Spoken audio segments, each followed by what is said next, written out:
옆 사람과 인사할까요? 사랑합니다. 이렇게 제가 인사라고 할 때 어떤 느낌이 드세요? 예? 오글거려요?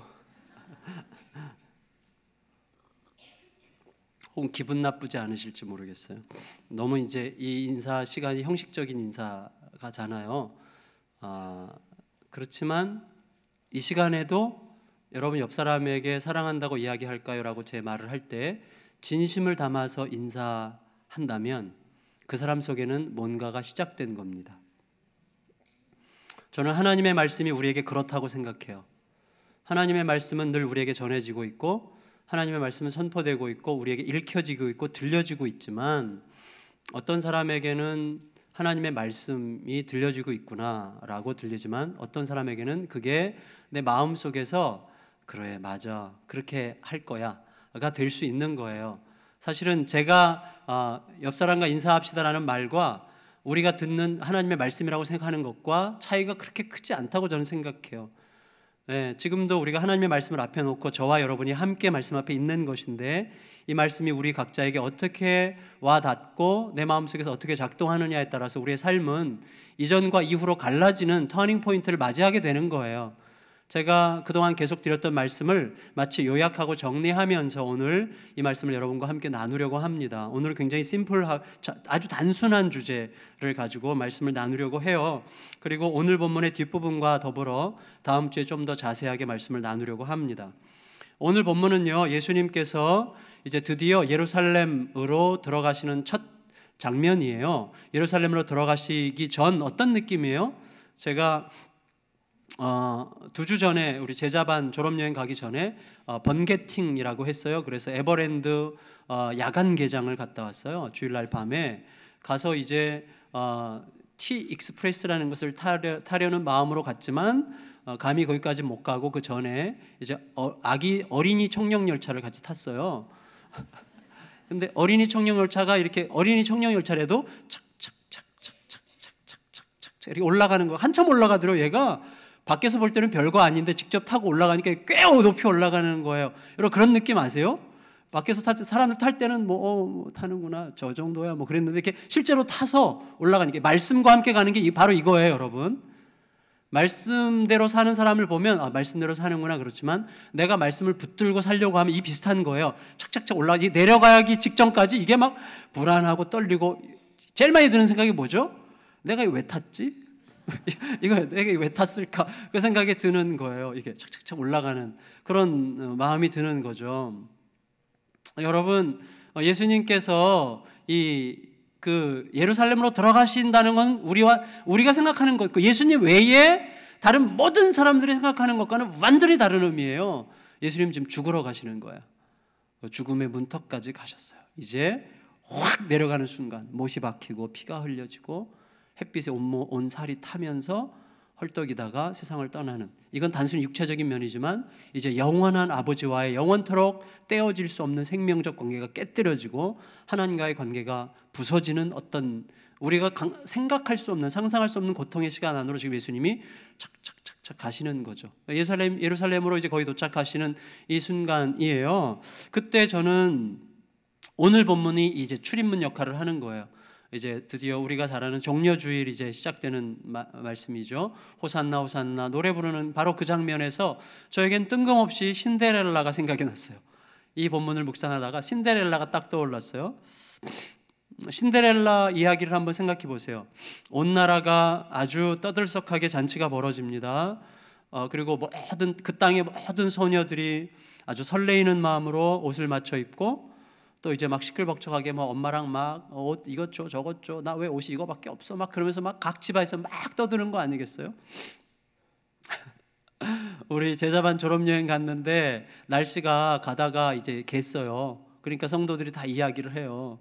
우리 제자반 식구들이 역시 목사님이랑 함께 가니까 날씨가 이렇게 해가 나고 비가 오다가 멈추고 막 그런다 이런 얘기를 해서 제가 그랬어요. 아마 지방으로 내려가는 그 수천 대의 차 안에서 다 이런 얘기가 있었을 거라고. 와, 역시 엄마랑 같이 가니까 비가 멎어요. 여보 당신이랑 같이 가니까 정말 오던 비도 멎네. 이런 얘기가 지금 사방에서 퍼질 거라고 그런 얘기를 했는데 여러분이 온 왕궁에서 막 얼마나 떠들썩했겠어요. 각 소녀들이 이제 왕궁에 가서 잘 보이려고 막 시끌벅적한 그런 상황에서 왕궁에서는 음식이 준비되고 있고 음악이 준비되고 있고 춤이 준비되고 있고 그다음에 엄청나게 화려한 장식들로 꾸며지는 이제 그런 엄청난 축제죠. 축제.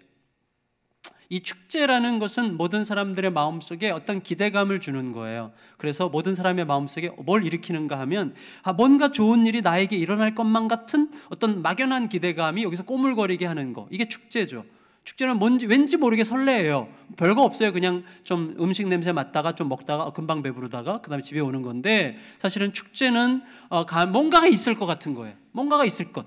그래서 인생이 사실은 축제와 같다고 하면 늘 기대감 속에 살아가는 것인데 그렇지만 이 신데렐라 이야기의 메인 스트림, 핵심은 뭐예요? 핵심? 순전한 삶에 찾아온 고통을 간직한 한 소녀, 그리고 그 소녀에게 꽂힌 왕자의 시선이죠. 그래서 열심히 성실하게 착하게 산 한 소녀에게 엄청난 시련의 나날들이 계속된 그 시련의 한 상징인 한 소녀와 그에게 꽂힌 왕자의 시선이죠. 그리고 그 왕자의 시선이 모든 이야기의 중심을 이루고 그 사랑의 시선이 결국 승리하죠. 이게 이제 신데렐라 이야기, 지금부터 한 300~400년 전에 있었던 이 이야기의 이제 핵심인데, 여러분, 저는 이 생각이 왜 갑자기 떠올랐을까 이런 생각을 하는 거예요. 지금 예수님이 지금 예루살렘으로 들어가는 때는 언제예요? 6월절 명절 기간이에요. 전 세계에 흩어져 있었던 유대인들이 다 모이는 축제의 기간이에요. 막 시끌벅적하고 사방에서 짐승 소리 들리고 또 잔치의 분위기가 막 일어나는 그런 시기에 하나님의 시선은 어디에 꽂혀 있는가 하는 거예요. 어디에 꽂혀 있는가. 저는 이 세상의 삶이 이런 거 비슷하지 않을까 생각이 됩니다. 세상이 굉장히 시끄럽고 복잡하고 뭔가 막연한 기대감, 뭔가 나에게 좋은 일이 언젠가 일어날 것 같은 기대감 속에 수많은 사람들이 굉장히 분주하게 살아가고 있지만, 사실은 결국 대부분의 사람들이 자기가 주인공이 아니었다는 사실을 깨닫고 인생이 끝나는 것 아니겠어요? 그렇지만 이 모든 역사, 이 축제를 일으키는 모든 역사의 주인공이신 하나님의 시선은 누구에게 꽂히는가 하는 거예요. 누구에게 꽂히는가, 그 시선이. 저는 오늘 말씀에 비춰서 단언컨대 하나님이 주신 선한 양심을 붙들고, 특히 하나님의 말씀을 붙들고 그 말씀에 의지하여 살아가려고 몸부림하는 사람에게 하나님의 시선이 꽂혀 있다고 확신합니다. 그걸 예수님께서 우리에게 보여주고 계세요. 여러분, 자, 예수님께서 지난주에 제가 열무나 비유 두 번째 말씀을 드렸고, 열무나 비유의 말씀을 이제 하신 다음에 예루살렘으로 향해서 가시는 건데, 지금 예수님 주변에는 환호하면서 예수님을 추종하는 군중들이 있고, 그 군중들이 생각하는 하나님의 나라는 굉장히 압도적이고 제국적이고 누군가를 짓밟고 희생시킴으로 이루어지는 나라, 그게 이제 그들이 생각하는 나라였지만, 예수님이 지금 예루살렘에 들어가서 이루시려고 하시는 나라는 내가 죽어 그를 살리는 방식의 나라죠. 그 나라를 세우기 위해서 지금 예수님께서 예루살렘으로 들어가려고 하시는 거예요.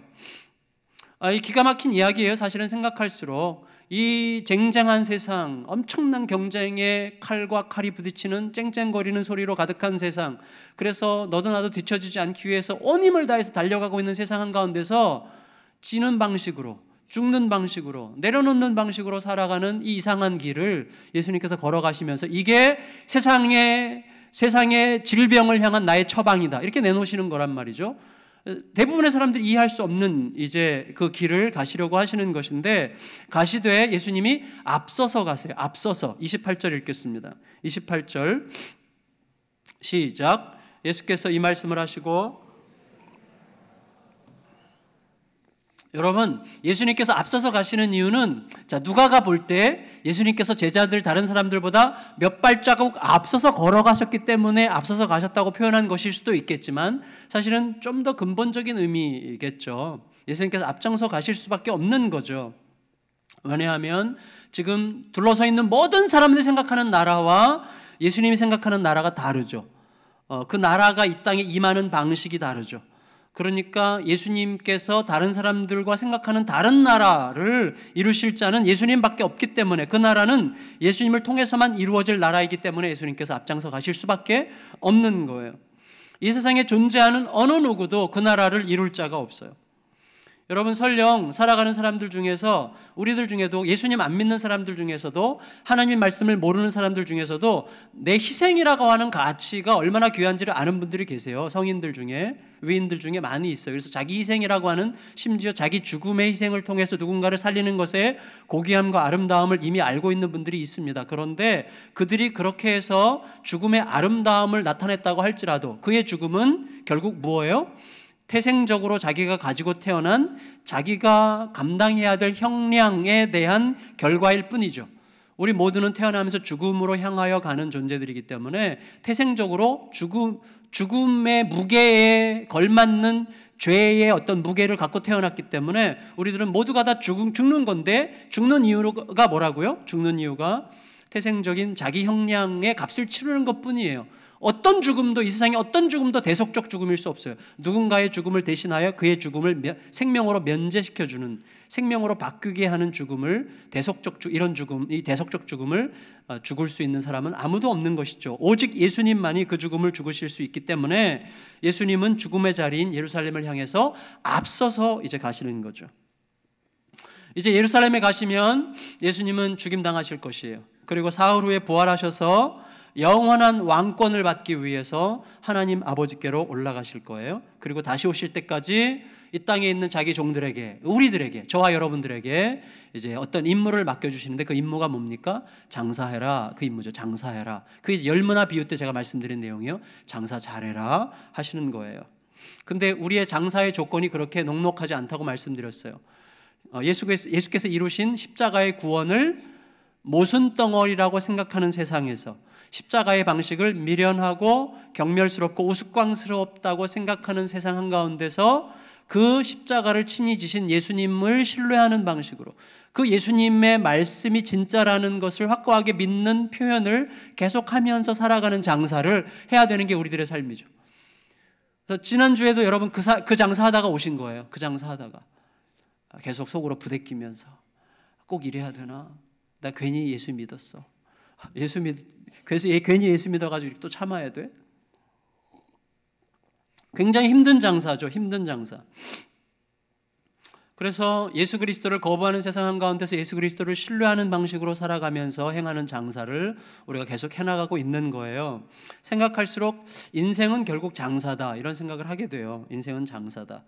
여러분, 전에 장석호 박사님이 뭐라 그랬어요? 장사라는 건 뭐라고요? 가치를 파는 거라고 그랬어요. 가치. 이 가치를 판다고 하는 것을 우리들의 인생에 원색적으로 적용하자면, 인생은 결국 내 가치를 키워가고 그 가치에 걸맞는 존재인 나를 판매하는 과정이죠. 나를 파는 거예요. 그래서 여러분, 우리들은 그 사람을 사요. 제가 박종목 집사님에게 시간 좀 내달라고 할 때, 사실은 박종목 집사님에게 제가 부여한 가치만큼의 대가를 지불하려고 해요. 그래서 우리가 어떤 사람에게는 한 푼 쓰는 것도 아깝지만 어떤 사람에게는 시간, 물질, 마음 모든 걸 다 쏟아부어도 아깝지 않은 사람들이 있는 거예요. 그만한 그게 예배 아니에요? 예배? 우리가 예배할 때 예배가 월십이라고 그러는데, 월십이 뭐라고 그래요? 가치. 그것의 가치에서 나온 단어거든요. 가치. 예수님이 그럴 가치가, 내 전 존재를 바칠 가치가 있습니다. 이게 예배잖아요. 그래서 결국 인생은 그 가치 매김이에요. 그런데 나라고 하는 존재의 가치를 계속 빚어가면서 결국 나를 판매하는 과정이 인생이다, 이렇게 생각할 수 있어요. 결혼도 마찬가지 아닙니까? 결혼을 가장 근본적으로 이렇게 장사의 개념으로 정의하자면 나를 팔아 그를 사는 거죠. 나를 팔아서 그를 사는 거예요. 그래서 그가 내 가치에 걸맞다고 판단할 때 나에게 오는 것 아니겠어요? 근데 이제 어떤 사람들은 내가 가진 어떤 것, 돈으로, 권력으로, 내가 가진 어떤, 결국 겉으로 드러나는 미모로, 이렇게, 아니면 키로, 이런 가치로 이제 결혼을 하게 되면 이제 불행의 싹이 처음부터 있는 거죠. 내 존재를 지불해서 사는 게 결혼 아니겠어요? 따라서 여러분, 가장 잘하는 장사는 뭐냐면 내 가치를 팔아서 사람들의 마음을 사는 거예요. 사람들의 마음. 근데 사람들의 마음을 산다고 할 때, 와, 나도 저 사람처럼 나도 저 사람처럼 누리고 싶다, 이게 아니라 저 사람처럼 살았으면 좋겠다, 이런 이제 마음을 사는 것이죠. 여러분, 근데 예수님께서 우리들에게 이 장사하라고 이 땅에 우리들을 남겨주셨어요. 근데 우리들의 가치가 언제 이제 최고조로 상승하느냐, 그거를 저는 말씀드리려고 해요. 예수님께서 오늘 우리에게 보여주시는 가신 길을 우리가 좀 곰곰이 묵상해 봐야 하리라고 생각이 됩니다. 주인은요, 주인에 대하여 적대적인 세상에서, 예수님은 예수님에 대하여 적대적인 세상에서 오직 예수님을 신뢰하는 방식으로 장사하라고 우리에게 이제 임무를 맡기고 하셨어요. 그렇다면 우리가 이 땅에서 장사를 할 때 우리가 취해야 될 방식은 뭐예요? 세상과 친하려는 방식이 아니어야 돼요. 오직 주인을 믿는 방식이어야 돼요. 심지어 내 생존 자체가 위협당하는 매우 혹독한 상황이라고 할지라도 오직 주인을 신뢰하는 방식으로, 기다리라고 했기 때문에 그 자리에서 끝까지 기다리는 아주 순박한 어린아이처럼, 그리하여 세상이 그것을 결코 매력적으로 생각할 수 없어 하는 하나님의 일이나 방식이라고 할지라도 그 일을 그 방식으로 수행하라고 하시는 거예요. 그게 이제 우리가 이 땅에서 수행해야 될 장사인데, 거기에 최고의 가치를 부여하고 결국 그 모든 과정이 나의 가치가 되고 그 가치가 내 존재가 되는, 그게 인생이라 이렇게 말하는 것입니다. 그런데 여러분, 예수님은 이 임무, 이 장사를, 이 거룩하고 힘든 장사를 자기 종들에게 맡기기만 하는 분이 아니세요. 친히 그 장사를 어떻게 하시는가를 우리에게 보여주시고, 그 보여주심의 첫 관문을 이제 오늘 우리에게 나타내 주신다고 생각이 됩니다. 그 임무를, 그 장사를 어떻게 수행할 것인가를 자신이 친히 보여주시려고 하시는데, 이런 거죠. 이 땅의 모든 백성들은 처음부터 하나님의 백성이에요. 하나님의 지음받은 피조물들이에요. 그렇지만 그 하나님을 왕으로 섬기지 않아요. 그 하나님을 모시지 않고 있어요. 왕이신 하나님의 길을 왜곡하고 멸시하고, 심지어 왕에게 적대적이 되어가지고 왕을 거역하고 왕의 질서와 전혀 다른 방식들을 개발해내는 세상 한가운데서 오직 그 왕이신 하나님만 신뢰하는 방식으로, 세상이 비웃고 세상이 조롱하게 될 사랑의 방식으로, 십자가의 어리석고 미련한 방식으로 장사하는 일을 친히 온몸으로 보여주려고 지금 예루살렘에 도착하신 거예요. 우리에게 주의 깊게 보라고 하시는 거예요. 그리고 저는 나이가 들수록, 시간이 갈수록 예수님의 이 길이야말로 이 길 외에 뭐가 있을까? 이 길 외에 어떤 구원이 있고 이 길 외에 어떤 해법이 있을까? 이 길 외에 이 땅의 비참함과 어두움을 해결하기 위한 어떤 길이 도대체 있단 말인가? 이런 생각을 점점 확실히 있게 하게 돼요. 이 길 외에는 길이 없어요. 정말 이 길 외에는 길이 없더라고요. 여러분, 예수님께서 지금 감당하시려고 하는 이 어리석고 미련한 장사의 핵심이 하나가 있어요. 오늘 그거 하나만 딱 얘기하려고 그러는데, 장사의 핵심이 뭐냐면 말씀에 대한 원색적 순종입니다. 말씀에 대한 원색적 순종. 제가 이제 원색적이라는 단어를 많이 쓰는 이유는 제가 원색적이지 않기 때문이에요. 제가 원색적이지 않다는 말은 무슨 말인가 하면, 말씀을 있는 그대로 받아들이기 전에 제가 너무 많이 현실 적용적 해석을 많이 해요. 그래서 말씀이 내 속에서 다른 말씀이 되어버리는 경우들을 제가 너무나 많이 봤기 때문에, 말씀을 있는 그대로 원색적으로 적용해야 된다, 말씀대로 원색적으로 순종해야 된다는 말을, 이게 저한테 제일 많이 하는 말이에요. 저한테. 야, 똑똑한 척 하지 마. 야, 지혜로운 척 하지 마. 그냥 말씀대로 해. 그냥 말씀대로 해. 이걸 제가 제 자신에게 제일 많이 하는 말 중에 하나인데, 그래서 여러분, 이게 이제 굉장히 잘 들어보셔야 돼요. 뭐 평범한 말이지만 너무나 중요한 말이에요. 말씀에 대한 원색적 순종이란 말은 이거라고 생각해요. 말씀이 과연 오늘 나의 현실에 대한 적용성을 가지고 있느냐를 묻기 전에, 왜 묻기 전에 그러냐 하면 제가 늘 그것부터 물었기 때문이에요. 과연 적용성이 있느냐, 현실적 적용성이 있느냐. 이 말씀이 오늘 이 힘들게 땀 흘리면서 그 다음에 거친 세상에서 살아가는 성도들에게 과연 이 말씀의 적용성이 있는가, 이것 때문에 늘 자신이 없었거든요. 제가 말씀에 자신이 없었어요. 그리고 말씀을 어떻게든지 지혜롭게 잘 포장해가지고 잘 이렇게 거기다가 당백정을 입혀가지고 여러분 약 먹을 때 쓰지 않도록 달콤하게 먹으면서 먹어보니까 약이네, 이렇게 되는 그런 식으로 제가 늘 느꼈기 때문에, 말씀이 과연 오늘 나의 현실에 대한 적용성을 갖고 있느냐를 묻기 전에, 이게 제가 저한테 하는 말인데, 말씀이 나에게 그렇게 하라고 했느냐, 이걸 먼저 물으라고 여러분에게 호소하고 싶은 거예요. 먼저 물으라. 말씀이 나에게 그렇게 하라고 하셨는가? 이게 더 중요해요. 그 적용성이 있는가를 물으면 이미 끝나요. 이미 지나가 버려요. 이미 나는 순종할 의지를 잃어버리더라고요. 여러분, 우리 자녀들이 혹독한 현실 앞에 서 있어요. 그 자녀에게 뭐라고 얘기하고 싶으세요? 상황이 너무 어려워요. 그 상황 앞에 서 있는 자녀에게 뭐라고 얘기하고 싶으세요? 여러분의 근본적인 마음에서부터 너 할 수 있어 라고 말하고 싶으십니까? 야, 이 상황을 좀 생각해야지 라고 말하고 싶으십니까? 뭘 말하고 싶으세요? 너 할 수 있어. 감당치 못할 일을 주님께 주시지 않아. 너 할 수 있어. 할 수 있어. 해봐. 할 수 있어. 이런 말 하고 싶지 않으세요, 여러분?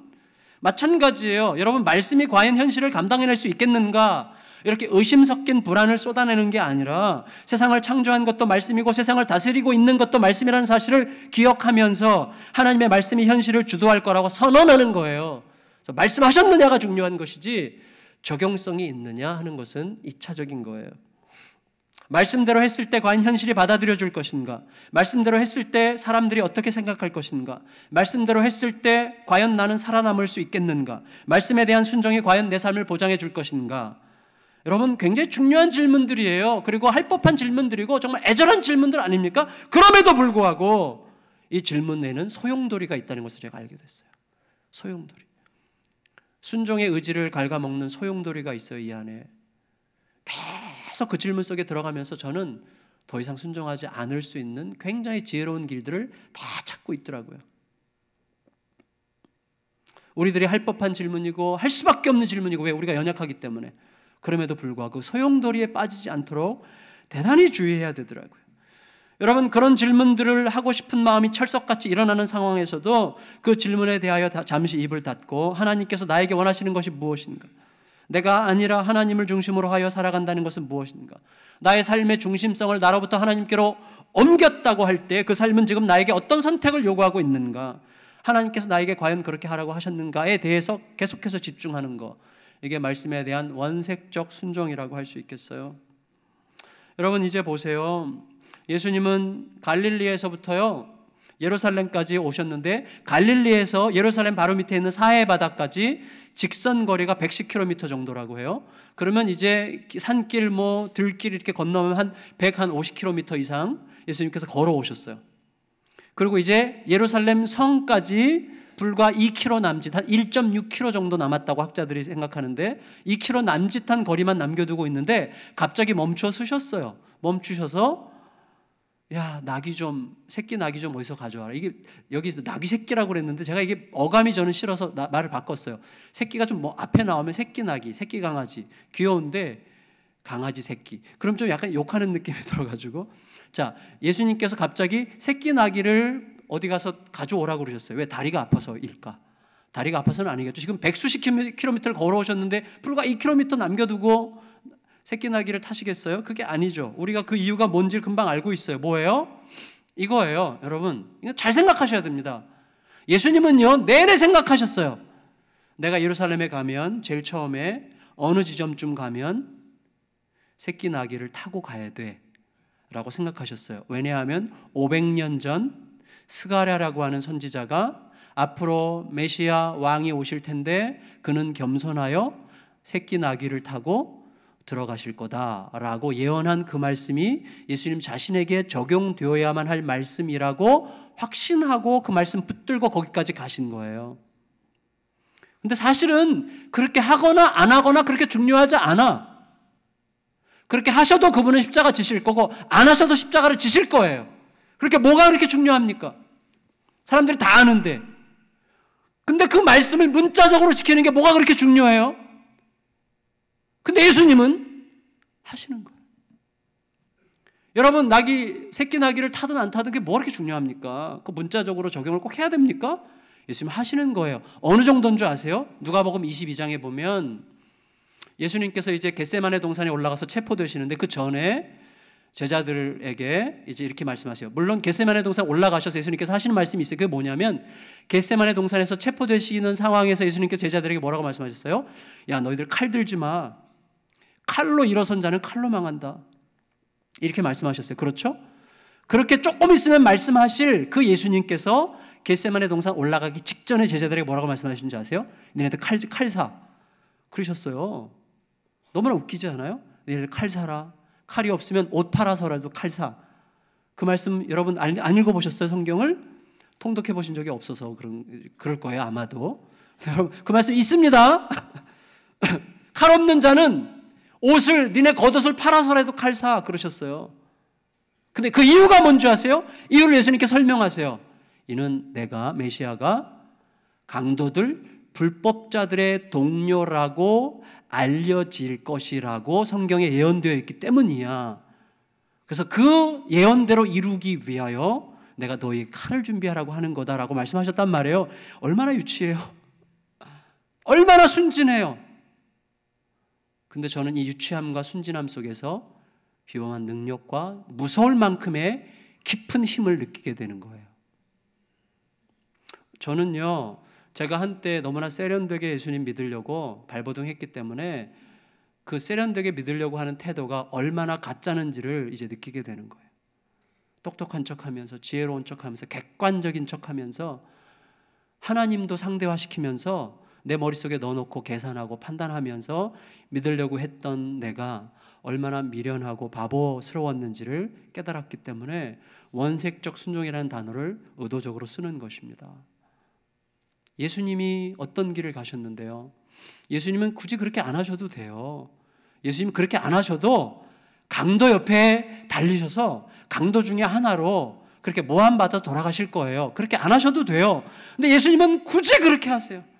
굳이 제자들에게 칼 준비하라고 그러시고, 조금 있으면 칼로 흥한 자는 칼로 망할 거라고 말씀하실 분이 너무나 모순되게도 칼 준비하라고 말씀하시는 이유는 불법자들의 동료로 여김을 받아야 할 것이라는 말씀이 이루어지도록 하기 위한 매우 순진한 적용이에요.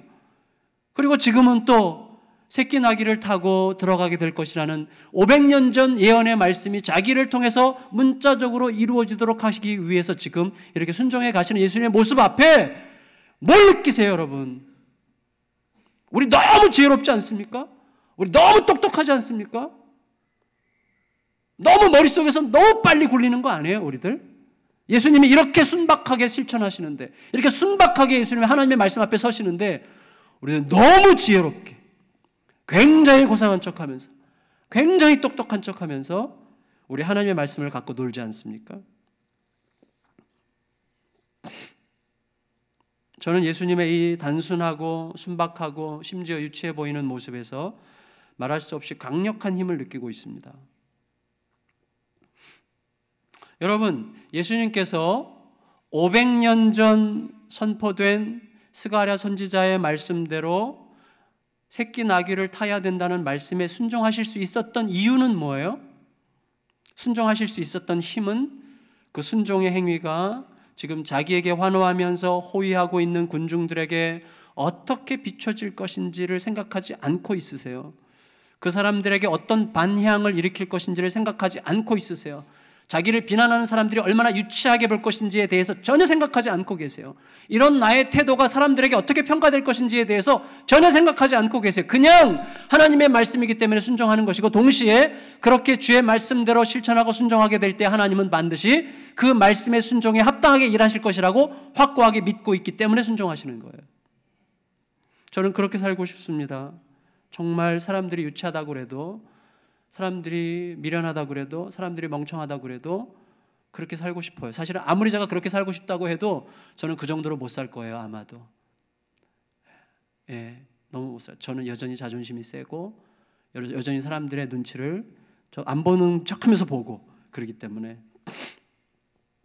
예수님은요, 말이나 마차를 타지 않으셨어요. 왕은 말이나 마차를 타야 됩니다. 그러나 새끼 나귀를 타심으로 자신이 영웅적인 전쟁의 왕이 아니라 겸손한 평화의 왕으로 오셨음을 우리에게 드러내고 계세요. 저는 2달 전인가 제가 개인적으로 생각하기에 한국 기독교에 살아있는 최후 멘토 몇 사람 중에 한 분이라고 생각하는 손봉호 박사님이 우리 특강하러 잠깐 오셨을 때 이렇게 제가 기다렸어요. 앞에 나가서 기다렸는데 우리 주차장으로 이렇게 차 몰고 싹 들어오시더라고요. 그때 그분이 들어오시는 모습에서 강렬한 메시지를 느꼈어요. 그분이 아주 오래된 소형차 구형 프라이드를 타고 들어오셨는데 그 모습에서 새끼 나귀를 타고 오시는 예수님의 모습을 슬쩍 본 것 같아요. 물론 그렇게 감동받았어도 저는 프라이드를 타지는 않을 것 같아요. 네, 그렇진 않을 거예요.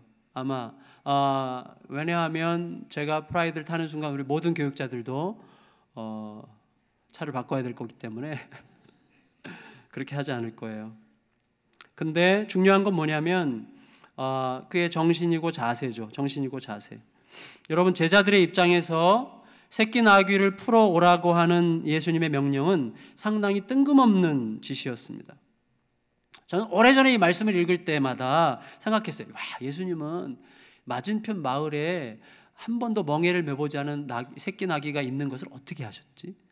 그리고 가서 제자들이 말할 때 주인이 올 거라고 어떻게 하셨을까? 또 주인은 또 제자들이 달라고, 예수님께서 말씀하신 대로 달라고 하면 줄 거라는 걸 어떻게 하셨을까? 뭐 이런 거에 늘 궁금했어요. 여러분, 지금 고개를 여러 사람들이 끄덕이면서 저도 그랬어요. 그렇게 대답하고 계신데 그게 하나도 중요하지 않다는 것을 깨닫게 됐어요. 왜냐하면 여러분, 간단해요. 그 마을에 예수님과 연결된 알려지지 않은 제자가 있었을 수도 있잖아요. 굉장히 간단한 거예요, 사실은. 그건 중요하지 않아요. 정말 중요한 건 뭐예요? 예수님께서 미리 아셨느냐 아시지 않았느냐가 아니라 예수님께서 자신에게 적용돼야 될 말씀이 무엇인지를 정확하게 알고 계셨다는 사실. 여러분, 알고 계세요? 지금 오늘 여러분이 하나님 앞에서 이렇게 살아야 될 거라는 말씀이 여러분 중심에 있습니까? 오늘 있어요? 오늘 아침에 주님께서 여러분들의 가슴속에 새겨준 말씀이 있으세요? 전 있어요. 죄송해요. 뻐기고 잘난 척 해가지고.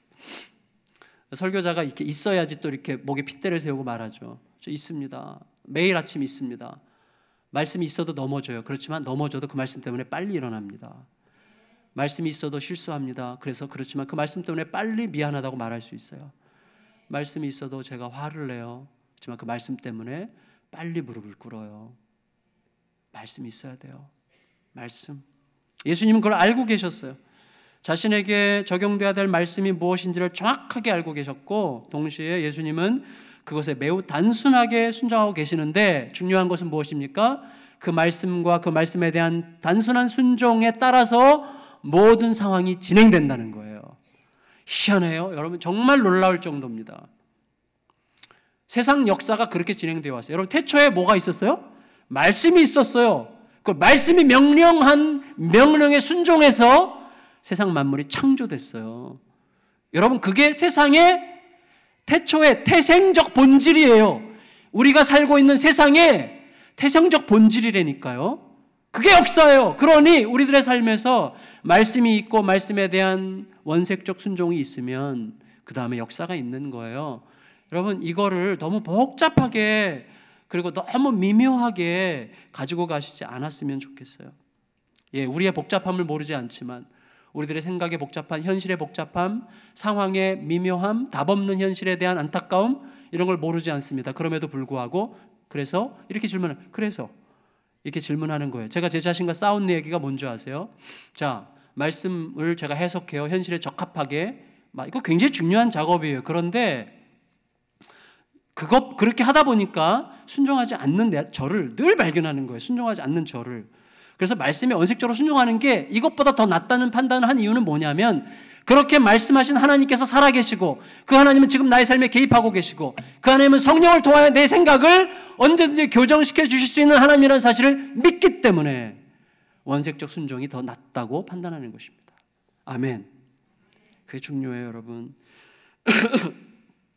제 아내랑도 얼마 전에 그런 얘기를 했는데, 자, 우리 교회가 만일에 목회의 목표로 다음 세대, 자녀, 가정, 교회 개척 사역, 세상을 책임지는 사회문화적 사역, 이렇게 몇 가지의 큰 주제들을 펼쳐놓는다고 할 때 제가 이제서야 깨닫게 되는 것은 이 모든 것들은 각각의 사역이 아니라는 것을 알게 됐어요. 이 모든 사역은 딱 하나의 사역이에요. 어떤 사역이죠?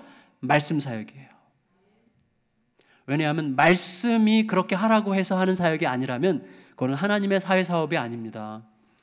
말씀이 그렇게 하라고 해서 하는 게 아니라면 다음 세대 교육이 아니에요. 우리들의 교육이지. 그래서 여러분, 말씀 앞에 우리가 정말 단순하고 깨끗하게 서서 말씀 앞에 무릎을 꿇고 말씀과 함께 사투를 벌이는데, 그 말씀이 나를 도전하고 우리 가정을 도전하고 우리 교회를 도전하고 우리로 하여금 나아가라고 할 때, 나아갈 때 그게 사회 사역이 되고 교회 사역이 되고 가정 사역이 되고 상담 사역이 되는 거더라고요. 그걸 알게 됐어요, 여러분. 그래서 우리가 내년부터 우리가 어린아이들부터 어른까지 전부 다 매일매일 같은 본문을 가지고 큐티하기로 했는데 여러분 정말 열심히 참여해 주세요. 저는 우리 교회에 하나님께서 엄청난 역사를 일으키시는 어떤 구름을, 빛된 구름을 보여주시는 것 같아요. 제가 약간 신비주의자가 되는 것 같아요. 약간 왜냐하면 아까 시작하는 찬양 부르는데 우리 주 하나님 부르는데 벌써 여기가 열렸어요. 저쪽 하늘이 쫙 열리면서 빛이 쫙 들어오는 거 있죠. 왜 그런가 생각해 보니까 어제 제자반 졸업여행 갔을 때 구름 사이로 빛이 들어오는 걸 봤기 때문에 그래요. 그게 이제 오버랩 되면서 그렇게 됐는데. 여러분 제가 그저께 저희 교육자들이 하루 앞서서 큐티를 하는데 그저께 큐티할 때 어제 큐티 본문이죠. 이사야서 7장 9절 말씀을 7장을 묵상하면서 9절 말씀에서 너무나 감동을 받았어요. 거기 하나님께서 이렇게 말씀하셨어요. 굳게 믿어야 굳게 선다. 자, 우리는요 삶에 굳게 서고 싶습니다. 자, 굳게 설 때 내 두 다리가 아무리 힘이 강해도 터전이 흔들리면 아무 소용 없습니다. 맞죠? 내 두 다리가 아무리 튼튼해도 내 두 팔이 아무리 강해도 내가 딛고 서 있는 터전 자체가 흔들려 버리면 아무 소용 없어요. 근데 우리들이 어디에 딛고 서 있어요? 현실이라고 하는 상황이라고 하는 터전에 내가 굳게 서 있으면요 반드시 흔들리게 되어 있어요. 상황과 현실은 항상 유동적이기 때문이에요. 그 사람 마찬가지요.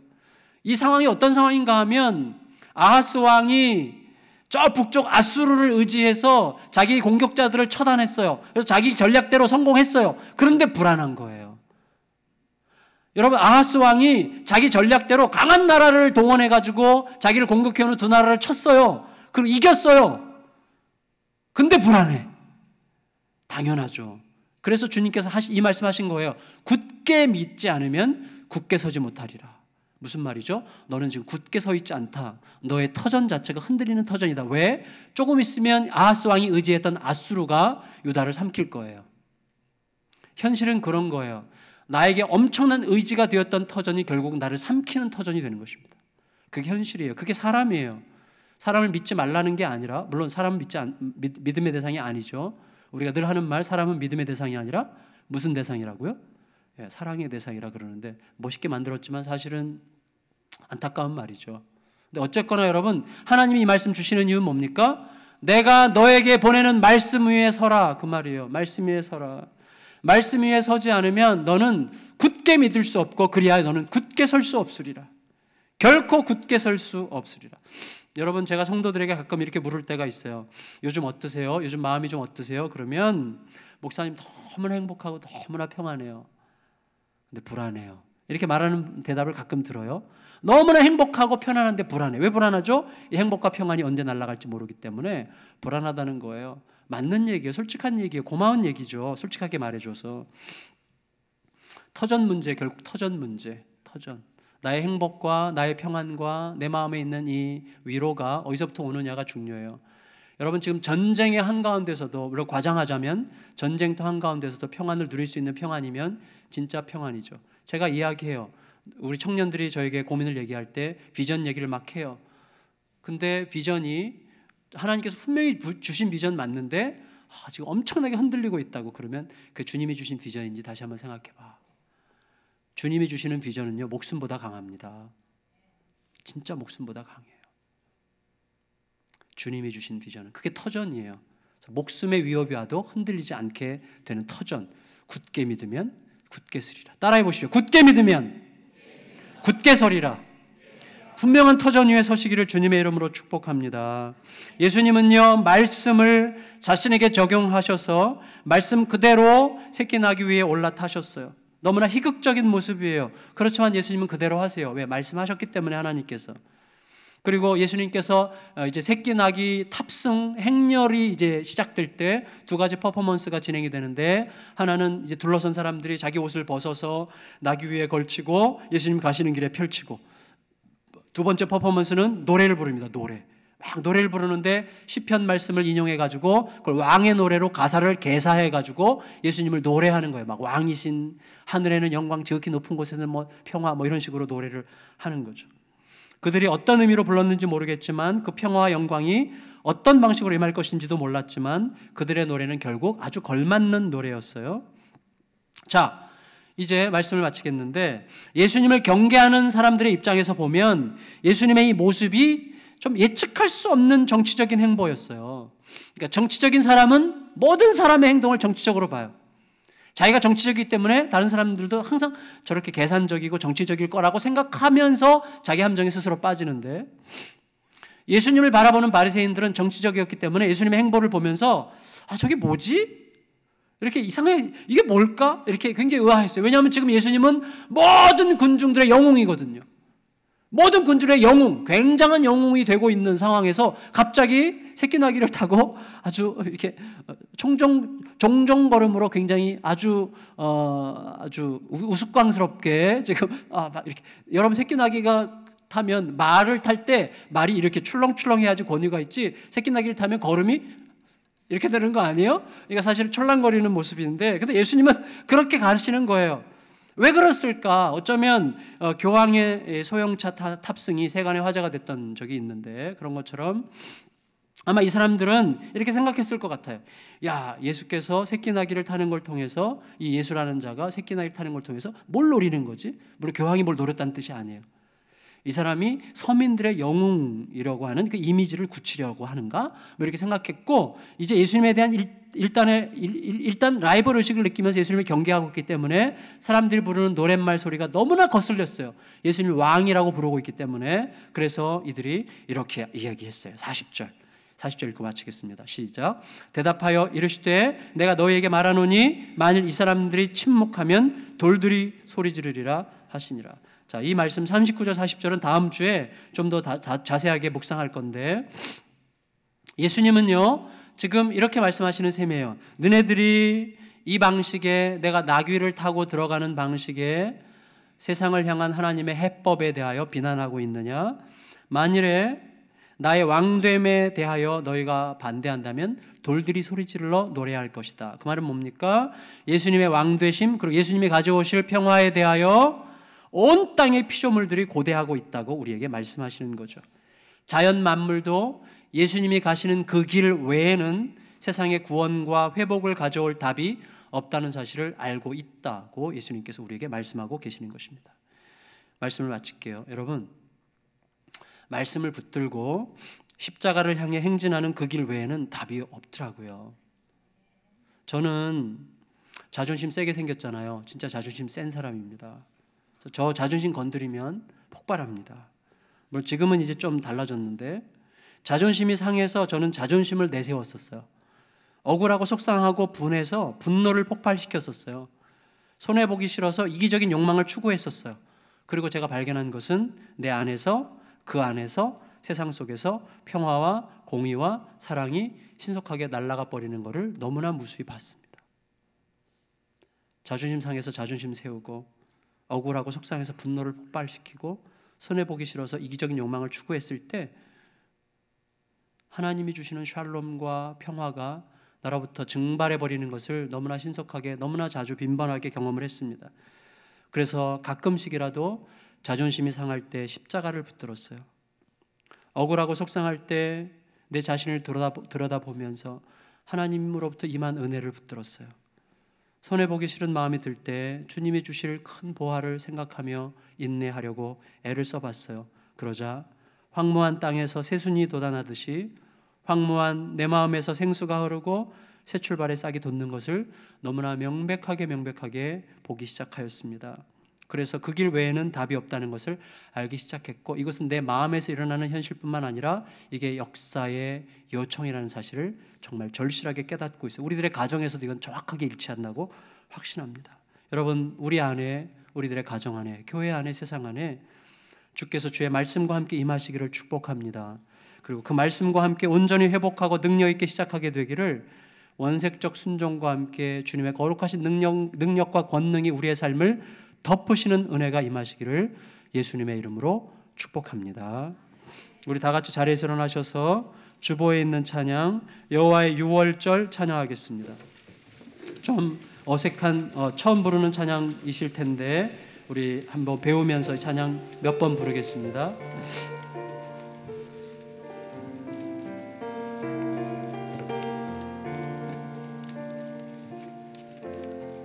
지극히 높은 주님의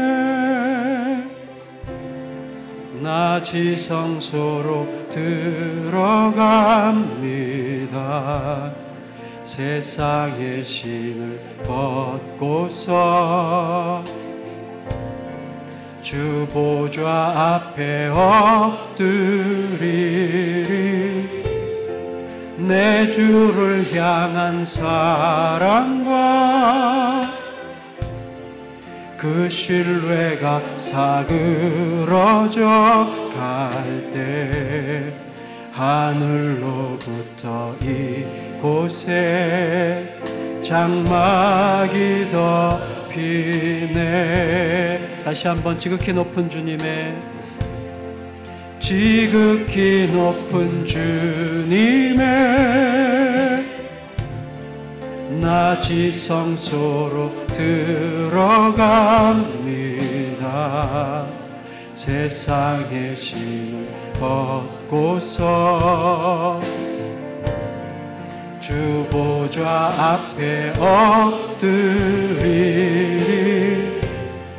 내 주를 향한 사랑과 그 신뢰가 사그러져 갈 때 하늘로부터 이곳에 장막이 덮이네. 다시 합니다. 지극히 높은 주님의 지극히 높은 주님의 나 지성소로 들어갑니다. 세상의 신을 벗고서 주 보좌 앞에 엎드리리. 내 주를 향한 사랑과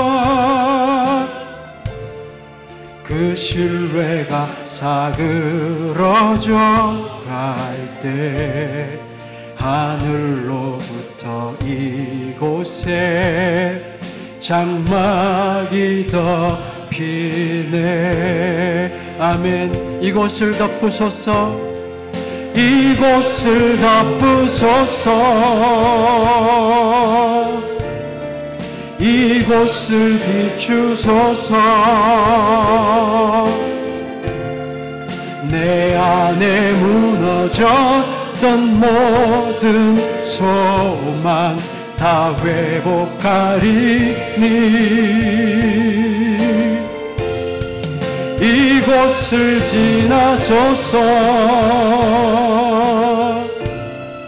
이곳을 만지소서. 내 안에 죽어가는 모든 예배 다 살아나리라. 이곳을 덮으소서. 이곳을 덮으소서. 이곳을 비추소서. 내 안에 무너졌던 모든 소망 다 회복하리니 이곳을 지나소서. 이곳을 만지소서. 내 안에 죽어가는 모든 예배 다 살아나리. 다시 한번 이곳을 덮으소서. 이곳을 덮으소서. 이곳을 비추소서. 내 안에 무너졌던 모든 소망 다 회복하리니 이곳을 지나소서. 이곳을 만지소서. 내 안에 죽어가는 모든 예배 다 살아나리라.